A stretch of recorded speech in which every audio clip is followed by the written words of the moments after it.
Now on CoastTV News. Still looking for Representative Stell Parker Selby. What's happening tonight? Route 16 study DelDOT taking a closer look at increasing traffic from rapid growth on the coast. We had plenty of sunshine today on Delmarva. I'm tracking more sunshine into Friday with milder temperatures. Then by the weekend, things are going to feel almost like a summertime day. This is CoastTV News at 5.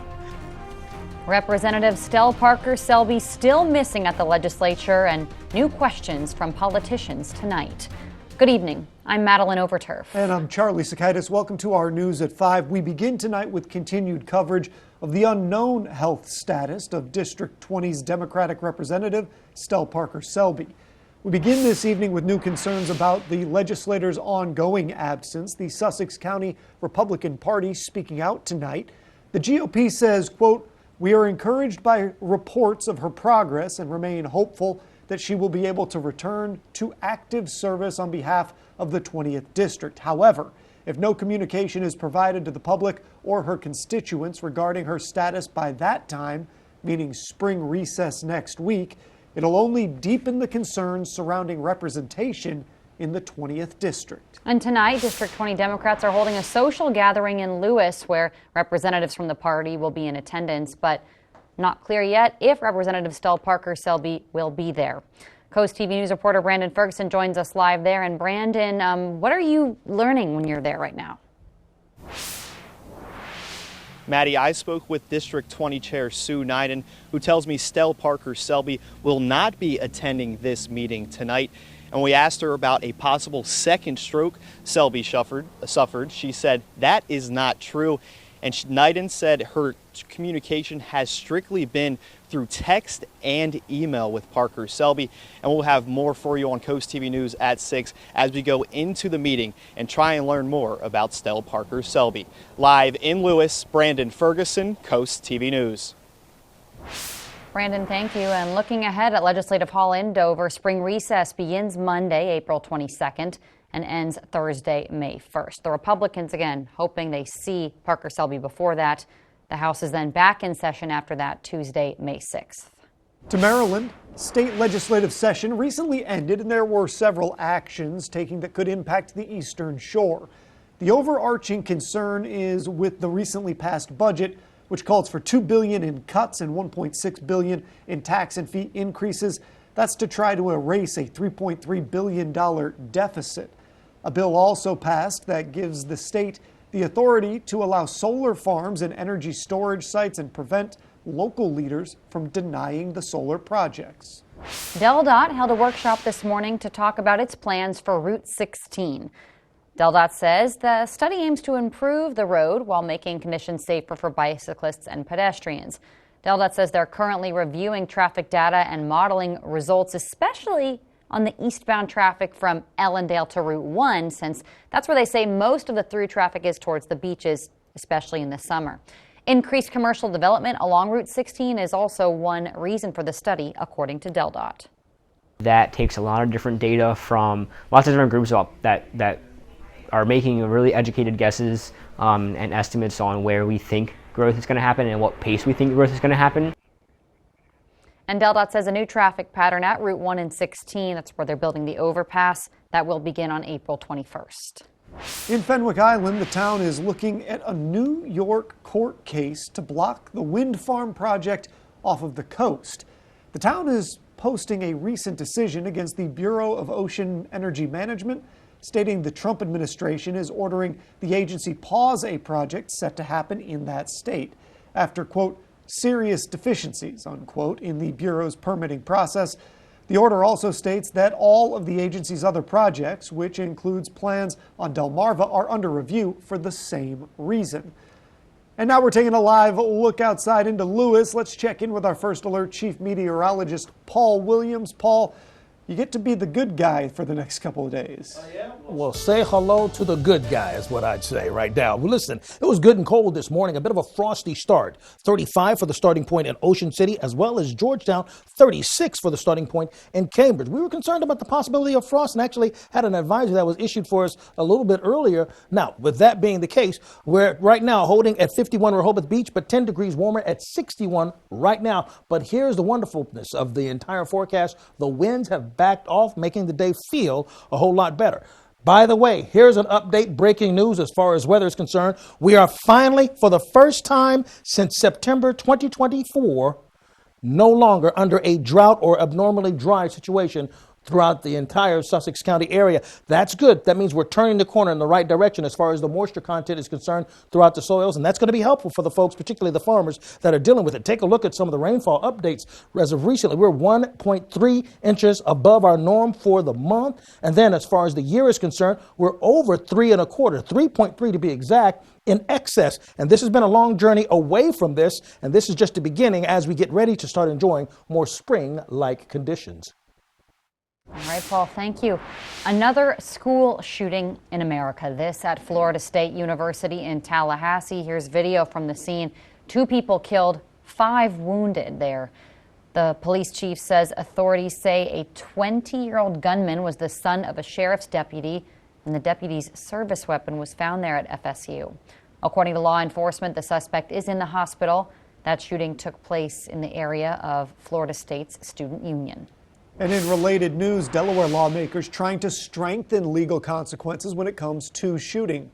A bill introduced today would make it so that shooting a gun at a dwelling, a place of worship, a car, or a business would be a Class E felony. The proposal also has a clause that would prevent unnecessary stacking of charges. House Bill 123 has been assigned to the House Judiciary Committee in Delaware.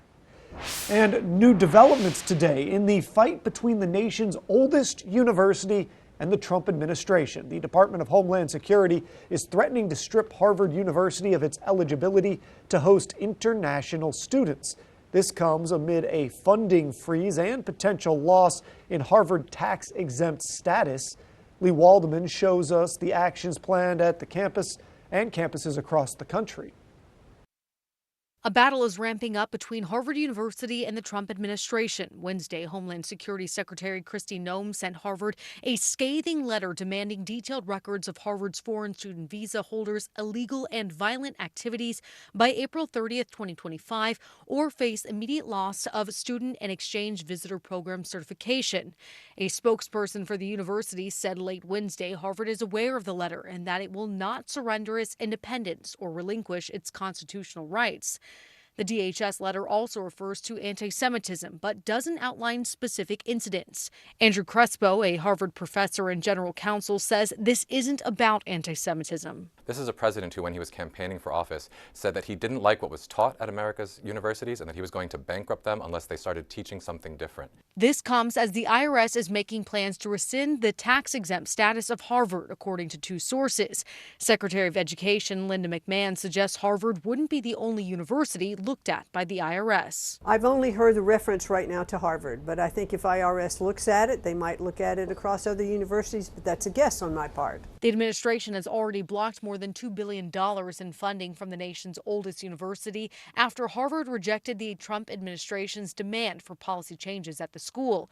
Thursday, dozens of universities and colleges across the U.S. are planning a national day of action to push back against what organizers say is, quote, escalating repression at home.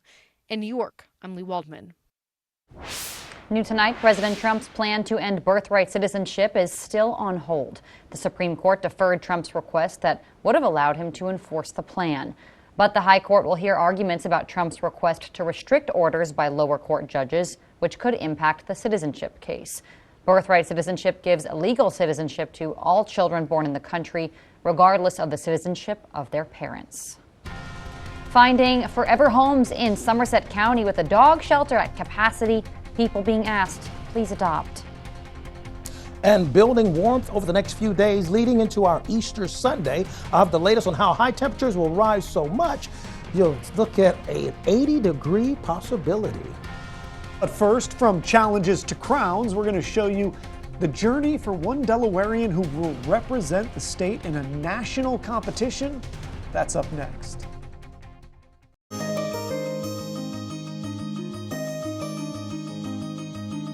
Anytime you get the opportunity to represent the state you live in, it's an honor, and that's what the subject of this week's Coastal Connection is doing. Amy Simonson is a pageant queen, but her journey to the crown, it's a little bit different than most. The pageant world is both serious and competitive. Congratulations! But for Miss Wheelchair Delaware, Amy Simonson, her journey to the crown started with a laugh. And I jokingly said to my mom, how cool would it be if I was Miss Wheelchair Delaware? That one offhand comment led to a whole lot of work and eventually a title. I filled out the 30-page application. 30 pages? It was a lot, and it was a little overwhelming, but filled out the application, got it sent in, and now I have a crown. But her journey's not over. Simonson has her eyes on the Miss Wheelchair USA pageant coming up in July, and she's got a message that really resonates. My platform is Change the Face of Beauty. I'm a photographer who offers free photo shoots to families and individuals who have disabilities. And my whole purpose on it is to try and change how society views us, that we are more than our disabilities. Simonson wasn't always bound by her chair. She has spinal bifida and tether cord syndrome that caused partial paralysis and ultimately led to a partial amputation when she was in high school. That's a tough pill for anybody to swallow, but Simonson manages with an incredibly positive outlook. In my family, we believe, and I was raised, that you can either be miserable in your circumstances or you can make the best out of your situation. Before a wheelchair became a key component of her life, Simonson was the kind of person that got involved, and that hasn't changed. She's an active church member and even teaches Sunday school. Just having that impact on the kids and everything, and seeing that, having that childlike faith really kind of brought me through everything, and having a purpose bigger than myself. Because if I allowed myself to only worry about me, I'd have been miserable. While Simonson has faith in her heart, she's also got competitive spirit in her soul. She's already connected with other women that will be at the national competition, but make no mistake, she wants to win it. We jokingly said we'll be best friends up until the pageant, until competition time. And in her mind, the best way to do that is to raise awareness of mobility aids that differently abled people require. Well, if there's not a way for us to get up into a building, we can't go to that business. We want to live normal lives. And just raising that awareness and that education is really like how I plan on getting far into the competition. No matter the outcome of the competition itself, Simonson feels like her platform is a picture-perfect way to fight for equity in a community she already belongs to.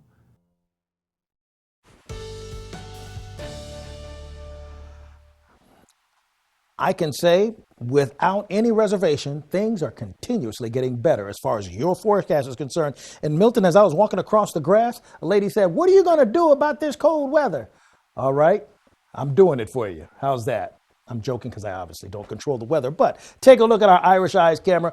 Lewis, 60 degrees. I love it because when folks come up to me, it's a lot of fun meeting you guys. So always feel free to come in and say hi. Now, let's say hello to 52 degrees by late tonight with mostly clear skies. We are currently at 61 degrees in Georgetown as well as Milton, 62 right now in Seaford, and 60 degrees right now, Del Mar. The winds still pushing out of the northwest, but listen, we have a bit of a collapsing or converging that's happening right here along the coast, keeping it a little bit breezy for us around the Indian River Inlet, but not causing a problem.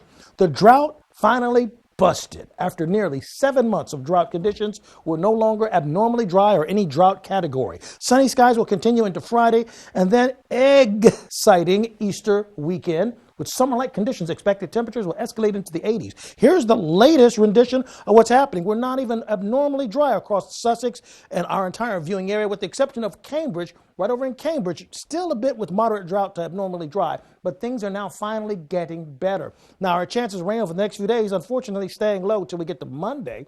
So if we're not getting more rain, that's going to cause a problem. And the winds are not quite as active. That helps. Small craft advisory for Dewey Beach, Ocean View, Fenwick Island, watching out for 25-mile-per-hour winds. That's also inclusive of Ocean City down towards Chincoteague and over towards Cambridge as well. But we've been dealing with 40 to 50-mile-per-hour winds, so at least the winds have backed off a little as well. High pressure controlling the weather, clearing the board for us throughout the mid-Atlantic region, and the most movement we're seeing with scattered shower activity, even that's dwindling a bit throughout the central part of the country.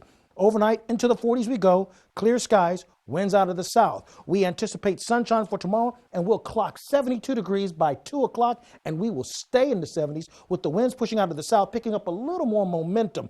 We're looking for 71 for the high in Georgetown and Laurel. We anticipate a high of 69 for Cambridge, 71 in Vienna, and we're looking for a high of 66 in Berlin. The winds continuously out of the southwest, and as we go into Friday in the afternoon into the 70s, Saturday's interesting because, listen, we're going to peak into the 80s, 83, 82, and 82 throughout inland areas. Did you hear that? We said 80s.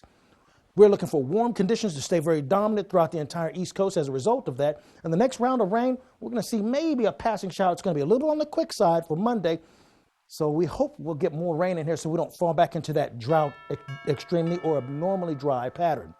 Here's a look at your 7-day forecast. Good Friday's looking pretty good, 74. We'll push it to 84 degrees on Saturday. That's quite a treat and challenging a record high, by the way. We'll settle back into the 70s on Easter for mostly cloudy skies on Sunday. Monday, we'll settle back to 66 degrees, 72 on Tuesday, which is Earth Day, by the way, 70 on Wednesday and 70 on Thursday.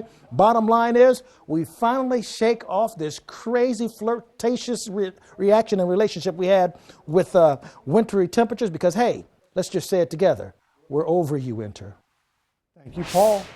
The Somerset County Dog Control says they're rescuing dogs faster than they can find them homes. In their shelter, it's at max capacity as a result. Employees say they've been struggling with space for years. Currently, we have 23 dogs and 23 kennels. We are bombarded. We adopt a dog out, we get 2 in, and we're tight on space. We've even housed dogs up in our office, over at the kennel at times. But it's just put us in a predicament. Employees say that because of the lack of shelter space, they have a wait list to take in dogs whose owners can no longer care for them. Here's what's coming up tonight on the Delmarva Sports Network. Your game of the night right now. Cape Henlopen playing Sussex Tech in baseball. Then catch the final score at 10:30. And on DSN Plus, 3 girls soccer games to watch at 5:30. Lake Forest at Caesar Rodney, Milford Delmar, and Sussex Central plays Nandua. Coming up, enhancements heading to emergency services in Delaware. Stay tuned on Coast TV News at 5. Delaware is taking emergency response to the next level with new upgrades to its E911 system. Dispatchers can now send callers a link to access their camera with permission to stream live video, seeing what's happening in real time. The system also includes real-time text and translation in over 90 languages, helping bridge communication gaps in critical moments. Officials say these innovations are designed to save time when every second counts. Typically in an emergent situation, people are really upset, they're not thinking or seeing clearly. With the ability for us to also tune in and be in a controlled environment, we can provide even more details or maybe recognize more surroundings that the caller cannot. Statewide implementation of this new 911 technology is expected by 2026. Don't forget, you can start your Easter if you celebrate with our Sunrise Sermons 2025. Services begin at 7 a.m. on Coast Country, 9:30 a.m. on the Delmarva Sports Network, and 10:30 a.m. on Coast TV. Here's a live look into Ocean City. We'll check on your forecast right after this. Coming up new on Coast TV News at 6, new upgrades to Rehoboth Beach's patrol, but at what cost? That and more new at 6. Each Friday, we have some local good news. We all could use that, right? It's full of features, cool things to do each weekend and more. Just sign up with this QR code or coasttv.com/signup. Take a look at some good news with the forecast. A dry tech A cross-based camera at Ocean City, 60 degrees. Will drop to 50 with clear skies by 9 o'clock. Our umbrella giveaway winner is Joseph Bianca of Bishopville, Maryland. Congratulations. Courtesy of Paul Davis Restoration and Home Remodeling. Keep up with your forecast by calling our weather line. Your forecast is just a call away. Sponsored by the law offices of Bruckstedt, Mandalis, and Federico, 443-880-9100. Finally, here's a look at your exclusive 10-day forecast. 74 glorious without windy conditions degrees for Friday, and then 10 degrees warmer on Saturday.